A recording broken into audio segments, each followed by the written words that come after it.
O te whaafelo I atu I lau whaafonga anga I le nei tae au, o si mea lau whaafonga o talafo wala Radio Samoa. E pei o le whainga o polonga le whainga o tangata o lo ngā lulu e lalo ngā luenga whaavai taimi.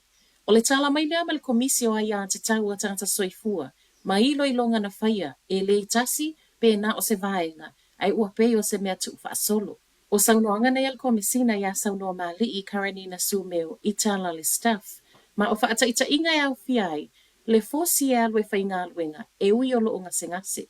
O le isi tu, o le telo mea e maana na oai, ai e le mawhaio na yeise sa o tonga. O saunoa mali o ia lea na taita ia le ilo ilonga, ma o ina ma wai le telo I tu wa soli ai a tatawa tangata soifua. Ma o nise I tu wa toela langa mai e lea ilo ilonga, o lea na ma wa fo I le report I le International Labour Organization, I le masino uni. O le na ilo ilonga na mafo mai I whaitionga se tasi o tangata whainga alwenga, lea na tale toto mai, ai tu atu I fuala au mea tinga, ma wha au peo na ngalue. O se ilo ilonga o whailo mai le tau nei, mai le Minister of Immigration Michael Wood, o le awhisoa soani I le ilo ilonga le malo o whaia nei foi. Mai le komisina, o le telo I tu o lo saisaiti ei tangata ngā lulu e whaavai taimi, na iawa ai tino lava iai I taimi o Asia Singa. Ma ua moli mau fo I saunoa malii, mai sui o le malo na ia whaatala noa ina, e le o mawhaiona manino le nunumi, le ese sengo ia te tau o le tangata soifua, ma ia te tau o tangata o lo City Seni, manofo mau I New Zealand. Ua whaato ese le Fulton Haukeni a ta avale o ta avale leana a fio o lantou sa I le tā e le lei o na whai. O le State Highway tasi leanga I mātula talate Joan Valley, leana maa ue tala fole to a telo ta avale e le ngata. O le tele ngesi a o le ma whaiona whaawau o na utoi ma maule tāfo I pa o ta avale. O le pona pole ana amata tāpu ni aisa vaenga o le State Highway tasi le vau Warkworth ma Wellsford, ma e tolu polo o fuafua e tāpu ni ai, a o toe wha amalo le tāfo, a toa ma le telo ngā luenga toe wha le leia. O le whaato e senga le fulteno lo o sa wai ma le tala mai le pūlenga le waka kotai, o lo o mawhaiona wha aulu wha asea e anlai le emaili a le kamupani. Mai leo leo isi lea ma le whaasa fulu a ta avale na wha asea ma ripoti atu lea a fianga o tino ta avale, wha apea pa au ona o le tae le imalo.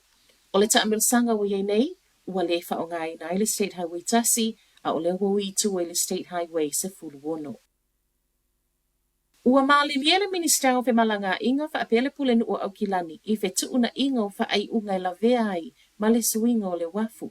O le fa asalalaunga faya fa atasi nei ma ya Wayne Brown, fa apele Minister ya Michael Wood, lea o le a fa manino ai fa ai unga I suinga mo le wafu, luma na yol fa nuo lo fa o ngai le wafu, fa apea ma le awivi o nei fua ngai au fia I ma le taimi. Ma le pulenu, o le a ngā lulue ma le malo, ma o le wha mua le a avele le wha ititi o le poloka o whi malanga inga. A to ai malisa I lio se fo moi tu tau whi malanga inga mo le a aitele. O se wha asalalonga fo iolo au whi ma le lua se lau a whi miliona, sa tu umo au wala pasi anga I matu. Le o le asu ia mai e wha o ngā mo au wala pasi le tu I sasae. O se poloke ti fo ia le ngata le awhisoa soani le community, wha ititi le a whiangol si o manga mai kasa o ona, ai wha apele si iti o le maua ngā luenga maa onga. Tele matawhanga I au kilani e le o saunga le mo se tā ele. O le ufa e loa le upenga ta whailangi le safe swim, matawhanga iwa o lo o matua I maua lunga. Le la matia ona wato e tatafe atu I aiwai leanga, ma o lo o awhiainu o St. Heliers, Mission Bay, ma isi le tu I sasae. Silia ma le lua se fulu matawhanga o lo o maua lunga le la matia, ma ele o saunga le mo foi. O le vaenga lo na lua le ne o lo o mawai matawhanga I Takapuna, Cockle Bay, Matiti Rangi. Matala muli, wha whale kala e stete na ta whana I le wha ai unga le vaiaso, e au whema le tasi na whana si se.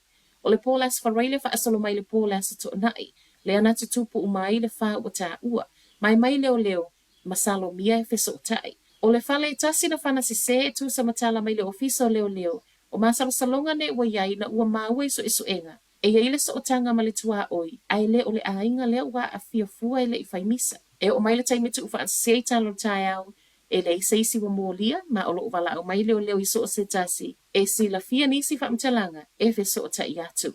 Tala nao le nei tai au, manu yala am tangal vaya.